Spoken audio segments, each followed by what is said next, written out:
벌써 2023년도도 한 달 반 정도밖에 남지 않았습니다. 또 한 해를 지켜주시고 또 여기까지 인도해 주신 하나님께 감사하는 마음으로 또 성도님의 가정마다 주님의 크신 은혜와 넘치는 감사가 충만한 가정 되시기를 주님의 이름으로 축원합니다.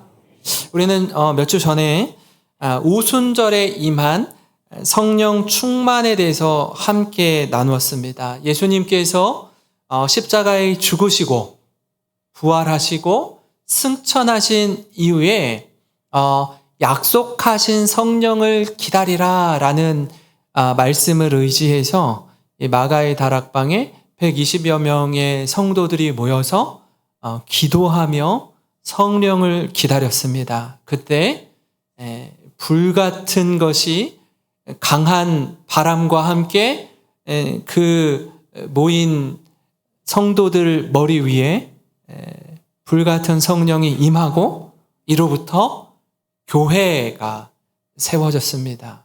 교회는 신적 공동체입니다. 교회는 사람이 세운 것이 아니라 하나님이 세우셨습니다. 그렇기에 교회는 단순히 건물로서의 교회가 아니라 성령의 충만한 은혜를 받은 이 자리에 계신 우리 성도님 한 분 한 분이 움직이는 교회의 사명을 갖고 이 땅에서 살아가고 있습니다. 그렇게 예루살렘 교회가 세워진 이후에 사람들은요, 성전에서 모이고 또 가정에서 모였습니다. 그래서 초대교회의 모습은 사실 가정교회로부터 시작이 되었어요.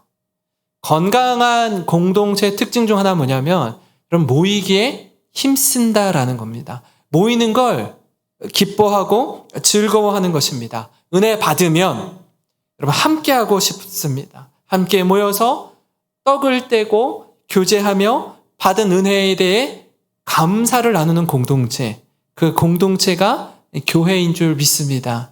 저는 우리 영생교회가 하나님 앞에서 우리가 예배마다 모이기를 힘쓰고 뿐만 아니라 가정마다 다락방 소그룹을 통해서 받은 은혜들을 풍성하게 나누는 그런 교회, 그런 다락방 소그룹 되기를 주님의 이름으로 축원합니다. 그러면 자연스럽게 성도들이 또 예수 믿는 사람들이 많아지게 되는 거예요. 날마다 더하게 하시는 은혜를 누리게 되는 것입니다. 인위적으로 한다고 사람들이 보이지 않습니다. 한 번, 두 번은 올지 몰라요. 그러나 정말 기쁨으로 감사함으로 나오게 되는 건 은혜 받으면, 감사가 넘치면 자연스럽게 모이게 되고, 모여서 예배 드리는 것이 기쁘고, 모여서 삶을 나누는 것이 그렇게 즐거울 수밖에 없는 줄 믿으시기 바랍니다. 오늘 말씀 2장 46절, 47절을 보시면 이렇습니다. 날마다 마음을 같이하여 성전에 모이기를 힘쓰고 집에서 떡을 떼며 기쁨과 순전한 마음으로 음식을 먹고 하나님을 찬미하며 또 온 백성에게 칭송을 받으니 주께서 구원받는 사람을 날마다 더하게 하시니라. 아멘. 여러분, 여기에서 우리가 좀 주목할 부분이 있는데 그게 뭐냐면 마음을 같이 했다라는 거예요. 한 마음이 되었다라는 것입니다. 마음이 하나로 될 때에 기쁨이 있고 은혜가 있습니다. 한 마음으로 하나님을 찬송할 때에 은혜가 흘러넘치게 되는 것입니다. 그러면 여러분, 움직이는 교회라고 말씀을 드렸는데 여러분이 속한 가정, 여러분이 속한 직장, 여러분이 속한 사업장, 여러분이 속한 학교에서 걸어 다니는 영생교회로 삶을 살아가게 되면 여러분과 함께하는 하나님을 알지 못하는 이웃들이, 직장의 동료들이, 가족의 식구들이 여러분을 보고 나도 당신처럼 되고 싶습니다. 나도 예수 믿고 싶습니다. 당신이 믿는 하나님, 당신이 믿는 예수님, 나도 믿기를 원합니다 하고 예배의 자리, 은혜의 자리로 오게 될 줄 믿습니다. 그런 교회가 건강한 교회가 되는 것입니다. 지난 한 2, 3주 전에도 한 분의 연세 지긋한 분이 우리 교회에 오셨습니다. 지금 일부 예배를 드리고 가셔서 제가 말씀을 드리는데요. 이분이 대대손손 300년 이상 불교의 신앙 가운데 계셨던 분이세요. 그런데 제가 어떻게 해서 우리 교회에 나오게 되셨습니까? 라고 여쭈니까 이분이 그렇게 말씀하시는 거예요. 목사님, 저와 한 30년, 40년을 함께 가까이 지낸 한 분이 계시는데 이분의 삶을 보니 나도 예수 믿기 원해서 300년 동안 믿었던 이 불교 신앙을 내려놓고 내가 이 예배당에 왔습니다. 그분이 그 옆에 계셨어요. 이분의 말과 행실과 태도를 보니 나도 이분이 믿는 예수님 믿고 싶어서 왔습니다. 이게 전도요, 영혼을 구원하는 놀라운 일인 줄 믿습니다. 그래서 하나님께서 믿는 사람, 구원받는 사람을 날마다 더하게 하신다라고 약속하고 있어요. 이처럼 초대교회는요, 성령의 충만한 은혜가 흘러 넘쳤습니다. 이어서 오늘 읽은 3장 말씀이 나오는데요. 이런 배경 가운데 베드로와 요한이 정해진 기도 시간을 두고 성전에 나아가서 기도하는데 그때 한 사람을 만납니다. 이 베드로와 요한이 기도하러 간 시간을 성경이 제9시라고 이야기를 합니다. 여러분 성경을 읽으실 때에 시간이 나오잖아요. 시간이 나오면 그러면 이 시간이 지금 시간과 어떻게 차이가 나는가 알 수 있냐면 그 나온 시간에 플러스 6을 하면 됩니다. 그러니까 6시간을 더 하시면 돼요. 그럼 제9시라고 하면 지금 우리 시간으로 몇 시일까요? 오후 3시가 되는 거예요. 오후 3시. 오후 3시에 베드로와 요한이 성전에 기도하러 가는 중에 그 성전 문 앞에 누가 있어요? 나면서부터 걷지 못하는 한 사람이 그 자리에 앉아 있습니다. 여러분, 걷지 못한다는 거 굉장히 힘들고 불편하고 괴로운 일입니다. 우리가 연세 드신 분들이 많이 계시는데 60, 70, 80 넘어가면서 여러분 평생 우리의 다리, 내가 가고 싶은 곳, 내가 하고 싶은 일, 열심히 다리를 사용하시고 무릎을 사용하시다가 여러분들이 연세가 지긋해지시면 무릎 관절이 좋지 않아서 걷는 게 너무너무 힘들어 하세요. 그래서 어떻게 하죠? 무릎에 인공 관절 수술을 하십니다. 그 회복되어지는 시간도 제법 오래 걸립니다. 그리고 나서 어느 정도 시간이 지나면 걸어 다니시는데요. 얼마나 행복해 하시는지 몰라요. 내가 가고 싶은 곳에 내 마음대로 걸어 다닐 수 있다는 게 이렇게 감사한 일인지 나중에 깨달으시더라고요. 이 사람은요, 나면서부터 걷지 못했다라고요. 발에 힘을 주는데, 발목에 힘을 줘보는데 힘이 들어가지 않습니다. 걷는 게 뭔지 몰라요. 뛰는 게 뭔지 모릅니다. 사람들이 그 모습을 보고 불쌍히 여겨서 어떻게 하죠? 너 어떻게 사니? 이래가지고 어떻게 먹고 살래? 그래서 성전문 앞에 들쳐 매고 그 자리에다 갖다 앉혀줘요. 너무 불쌍하니까. 너 먹고라도 살아야 되니까 여기서 구걸이라도 하면서 살아라라고 하면서 사람들이 동정을 베푸는데 그 자리에 올 수도 없으니 매고서 들쳐매고 와서 앉혀놓습니다. 여러분, 구걸하며 얻은 것으로 하루하루를 연명하는 사람이었습니다. 제가 오늘 말씀을 준비하고 묵상하면서 이 모습 가운데 이렇게 오버랩 되더라고요. 이 성전문에 앉아서 구걸하는 그 사람이 바로 우리들과 별반 다름없구나. 그 생각이 떠오르더라고요. 하루하루 살아가는 게 너무 힘들고 먹고 사는 문제가 크다 보니까 좌우를 돌아볼 겨를조차 없습니다.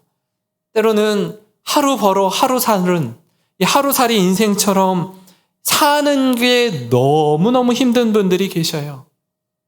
여러분 그렇습니다. 우리가 이 땅에 살면서 꼭 필요한 것 중에 하나가 바로 일용할 양식입니다. 우리의 필요는요, 이 일용할 양식이에요. 이처럼 걷지 못하는 그에게 반드시 필요한 건 바로 일용할 양식이었습니다.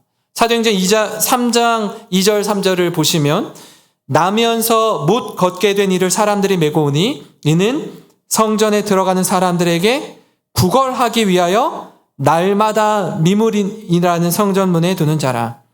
그가 베드로와 요한이 성전에 들어가려 함을 보고 구걸하거늘 이라고 말씀합니다. 여러분, 이 심정이 느껴지십니까?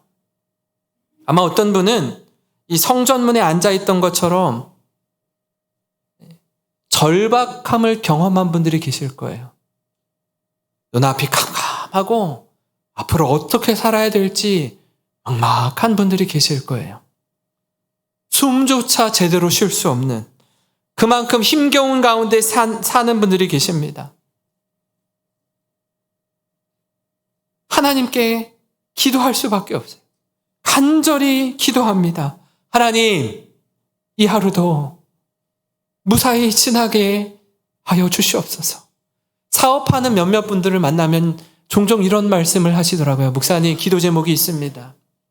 매월 월말이 되면 너무나 마음에 힘이 드는 일들이 있어요.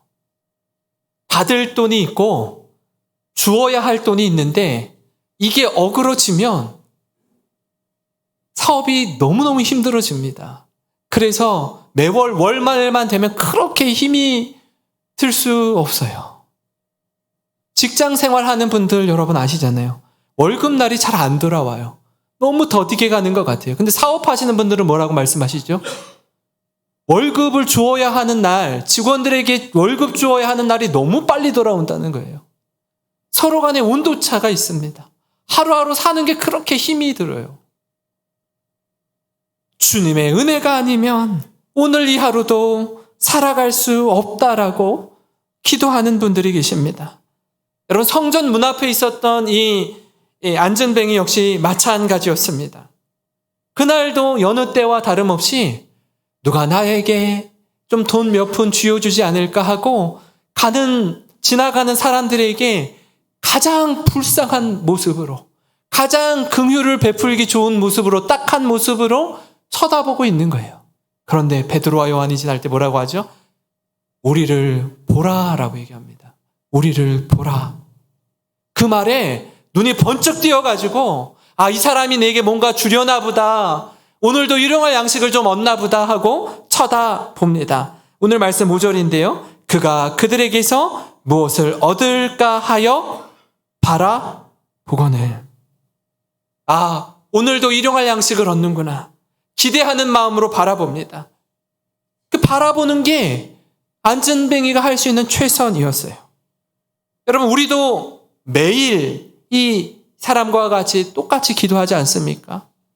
마태복음 6장 11절에 오늘 우리에게 일용할 양식을 주시옵고. 그의 기도가 또한 우리의 기도이기도 합니다.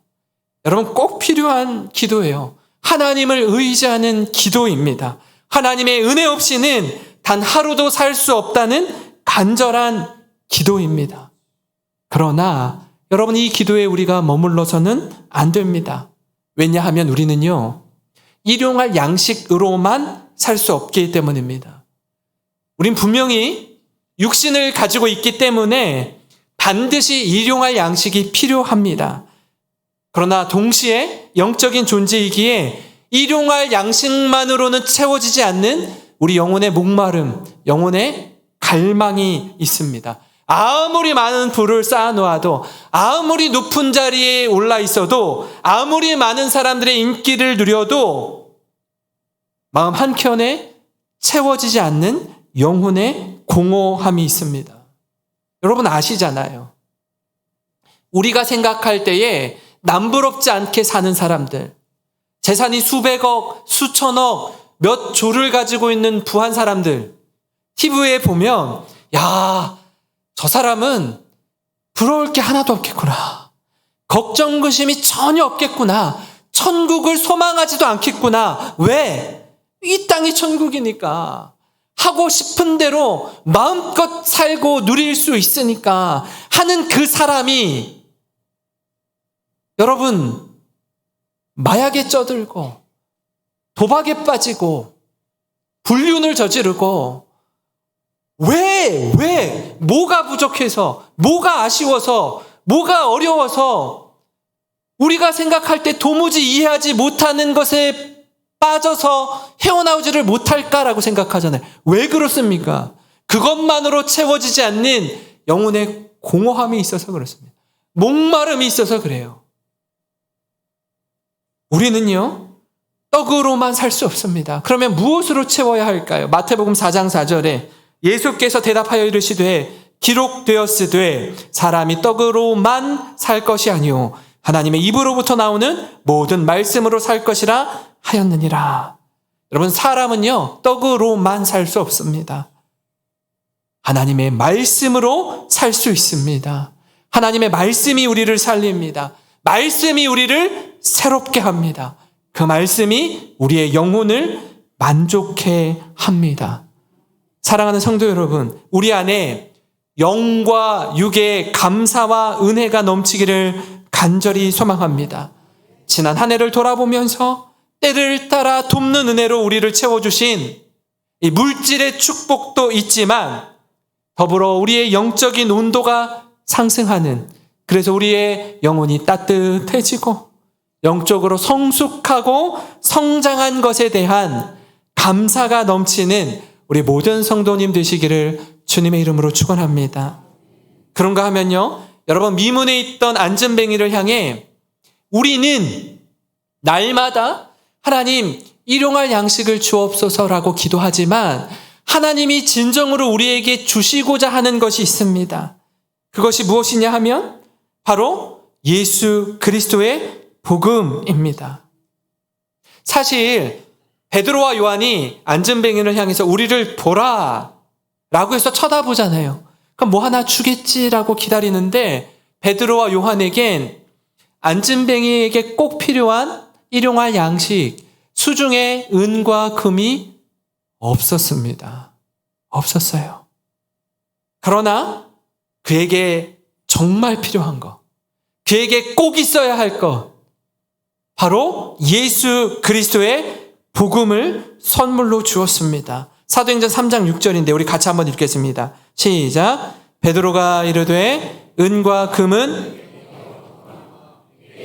이것을 내게 주노니 나사렛 예수 그리스도의 이름으로 일어나 걸으라 하고. 아멘.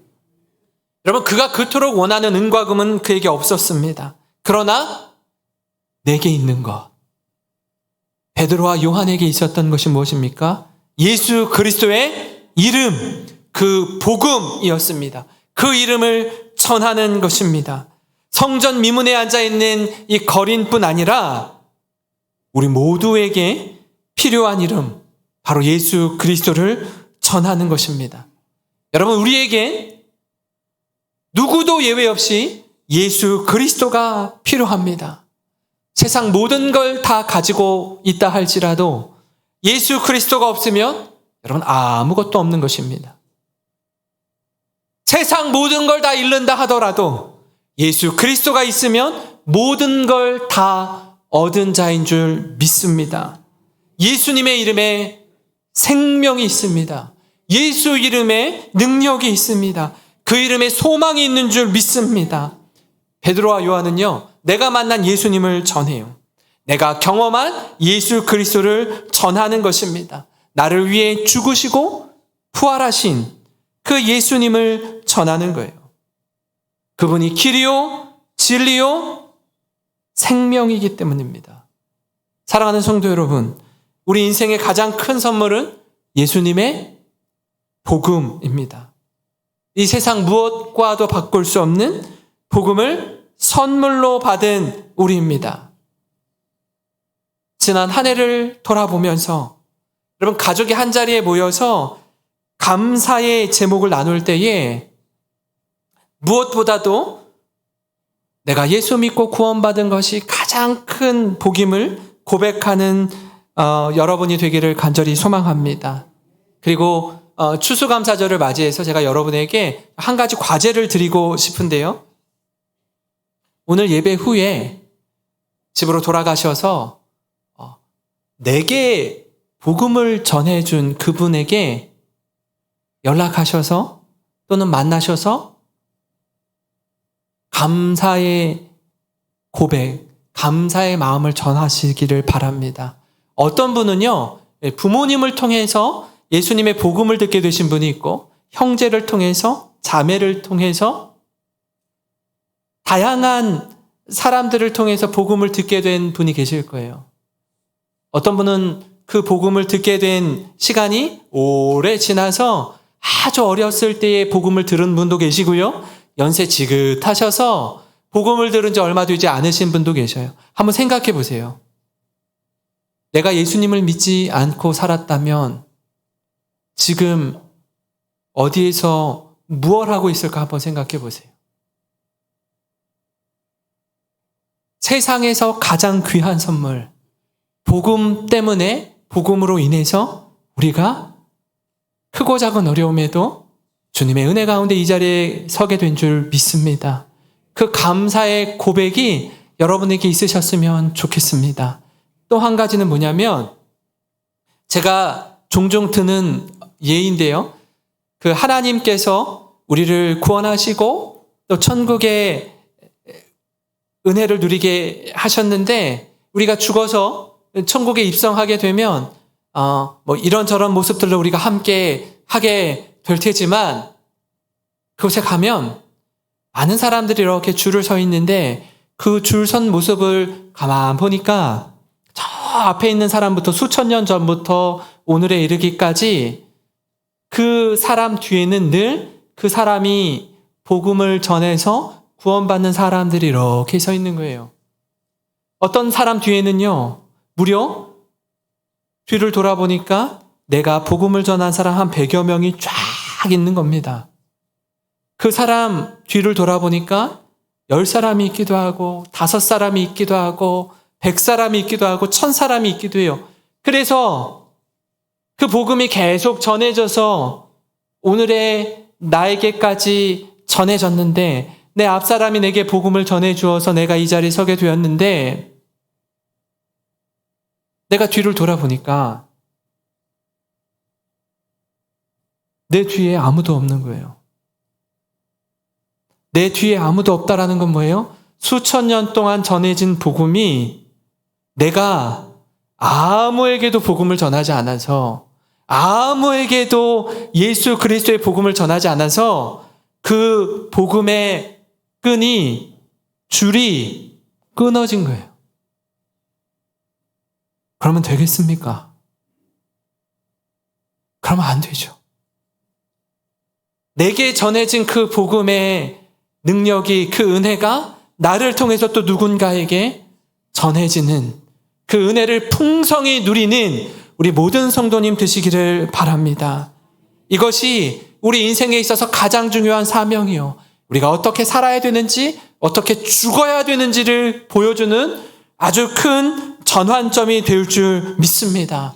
그리고 집으로 돌아가셔서 예배 마치고 가시면서 전화로, 문자로 직접 만나셔서 내 인생의 가장 큰 선물, 예수 그리스도의 복음을 전해주어서 고맙다고, 감사하다고, 그 감사를 표현하시는 우리 모든 성도님 되시기를 주님의 이름으로 축원합니다. 여러분, 그런가 하면 나면서부터 걷지 못하는 이에게 궁극적으로 필요한 것은 일용할 양식을 살 수 있는 몇 푼의 돈이 아니라, 그 앉은 대개에게 궁극적으로 필요한 건 뭐냐면 스스로 일어나 걷고 뛰고 일상을 살아내는 축복입니다. 그래서 스스로 일해서 일용할 양식을 얻을 돈을 벌고 다른 사람들과 같이 살아가는 것이에요. 이게 얼마나 큰 복입니까? 이 치유와 회복이 일어나는 것, 하나님이 우리에게 주시고자 하는 본질적인 것이라는 겁니다. 사실 그가 성전문에 앉아있는 이유는 뭐냐면 스스로 일할 수 없는 연약한 육신을 가지고 있기 때문에 그 자리에 앉아서 구걸하는 거 아닙니까? 그 그 자리에 올 수도 없는 몸이기에 사람들이 불쌍히 여겨서 그 성전문 앞에 메고 그 자리에 자리를 펼쳐놓고 앉아있는 것 아닙니까? 구걸을 해서라도 목숨을 연명하도록 말입니다. 여러분, 맞습니다. 가장 긍휼을 얻기 좋은 자리예요. 제가 훈련을 하고 신방을 하면서 이 말씀을 몇 달 전에 이렇게 나누다가 어떤 한 집사님이 그런 말씀을 하시더라고요. 목사님 오기 전에 우리 교회 문 앞에도 몇몇 어려움을 당한 분들이 좀 도와달라고 매주마다 와서 이렇게 도움을 요청하는 분들이 있었다라고 이야기를 하시더라고요. 좋은 자리예요. 예배드리러 오는 성도들에게 좀 도와달라고 긍휼을 베풀기 좋은 자리입니다.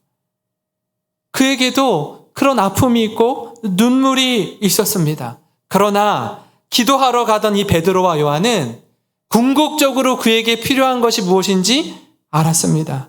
그래서 예수 그리스도의 복음을 전했고요. 뿐만 아니라 그에게 꼭 필요한 것, 영혼의 구원뿐 아니라 육신의 치유와 회복도 선포합니다. 6절 말씀을 다시 한번 우리 같이 읽겠습니다. 시작. 베드로가 이르되 은과 금은 내게 없거니와 내게 있는 이것을 내게 주노니 나사렛 예수 그리스도의 이름으로 일어나 걸으라.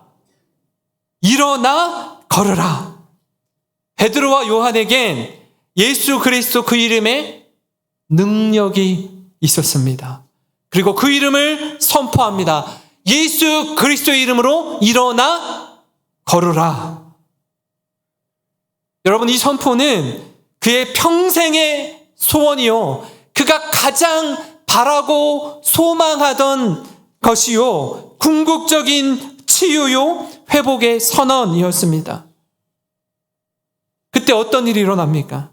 7절 8절에 오른손을 잡아 일으키니 발과 발목이 곧 힘을 얻고 뛰어 서서 걸으며 그들과 함께 성전으로 들어가면서 걷기도 하고 뛰기도 하며 하나님을 찬송하니. 평생에 한 번도 걸어본 적이 없는 그의 발과 발목에 힘이 들어가기 시작하는 거예요. 전에는 아무리 힘을 줘도 힘이 주어지지가 않았습니다. 걷는 게 뭔지, 뛰는 게 뭔지 경험해 본 사람이 아니에요. 그러나 베드로가 오른손을 잡아 일으킬 때 벌떡 일어나는 것입니다. 기적이 일어나는 겁니다. 놀라운 은혜가 일어나는 거예요. 사실 여느 때와 전혀 다르지 않은 너무나도 평범한 그날, 평생의 소원이 그에게 선물처럼 주어졌습니다. 얼마나 감사한지 걷고 뛰면서 하나님을 찬송하는 거예요. 9절 10절에 모든 백성이 그 걷는 것과 하나님을 찬송함을 보고 그가 본래 성전 미문에 앉아 구걸하던 사람인 줄 알고 그에게 일어난 일로 인하여 심히 놀랍게 여기며 놀라니라. 그 모습을 보던 사람들 역시 놀라움을 금할 수 없었습니다. 왜냐하면 그가 누구인지 성전을 오가는 사람이라면 다 알고 있었거든요. 어떤 사람인지 다 알고 있어요. 근데 걷고 뛰며 하나님을 찬송하며 영광 돌리는 것입니다. 사실 우리 주변에도요, 가끔 이런 분들을 만납니다. 예수 믿기 전과 예수 믿은 후가 완전히 다른 분들이 계셔요. 성도님들과 이야기 나누다 보면 본인이 스스로 그렇게 말씀하세요. 목사님, 제가 사실 과거에 참 부끄러운 일들을 많이 행했습니다. 이런저런 좀 방탕한 삶도 살고 부끄러운 삶도 살았습니다. 라고 이야기하는 분들이 계셔요. 근데 제가 교회 온 지 얼마 안 됐기 때문에 그런 분들이 저에게 말씀하실 때 집사님이 그러셨다고요? 권사님이 그러셨다고요? 이게 과거의 그분의 모습과 오늘날 그분의 모습이 이렇게 매칭이 안 되는 거예요. 왜냐하면 너무나 달라진 모습, 너무나 새롭게 은혜를 받은 모습만 저는 봤기 때문에. 근데 그분이 그런 말씀을 하시는 거예요. 그렇다면 어떤 일이 일어난 거예요? 평생에 걸어본 적이 없는 안진뱅이가 벌떡 일어나서 걷고 뛰고 하는 모습과 같이 과거에 예수님 믿기 전의 모습과 예수 믿은 후의 모습이 완전히 새롭게 된 것입니다. 달라지게 된 것이에요. 그래서 이런 복음이 능력이라는 겁니다. 그래서 여러분에게 복음이 들려지기까지 나에게 복음을 전해준 그분에게 또 하나님께 감사의 마음을 표현하라는 거예요. 복음이 전해지지 않았으면, 복음이 믿어지지 않았으면 오늘의 나는 없기 때문에 그렇습니다. 그리고 우리 이렇게 생각하는 분들 계시잖아요. 목사님, 백날 아무리 이야기해도 내 남편, 내 아내, 내 가족 중에 누구, 내가 수십 년 동안 같이 직장 생활하는 누구, 이 사람은요 절대로 안 바뀌어요. 절대로 안 바뀌는 사람이 있어요. 죽을 때까지 안 바뀔 거예요. 그런 사람 있죠. 주변에 보면 다른 사람을 몰라도 저 사람은 하나님도 어떻게 하지 못할걸, 저 사람은 성령님도 어떻게 변화시키지 못할걸 하는 사람이 있어요. 그런데 하나님은 그 사람마저도 변화시킬 수 있는 분이시라는 걸 믿으시기 바랍니다. 그 일을 경험한 분들이 계셔요. 더 나아가서 우리가 그런 사람이었는데 변화돼서 이 자리에 있다라는 게 증거이기도 합니다. 하나님의 은혜를 받아 우리 스스로도 우리 자신이 안 된다라고 포기할지라도 하나님 우리를 포기하지 않으시고 구원의 손을 내밀어 주셔서 인도하신 그 하나님으로 인해서 감사와 찬송과 은혜가 넘치는 우리 모든 성도님 되시기를 주님의 이름으로 축원합니다. 우리 오늘 말씀을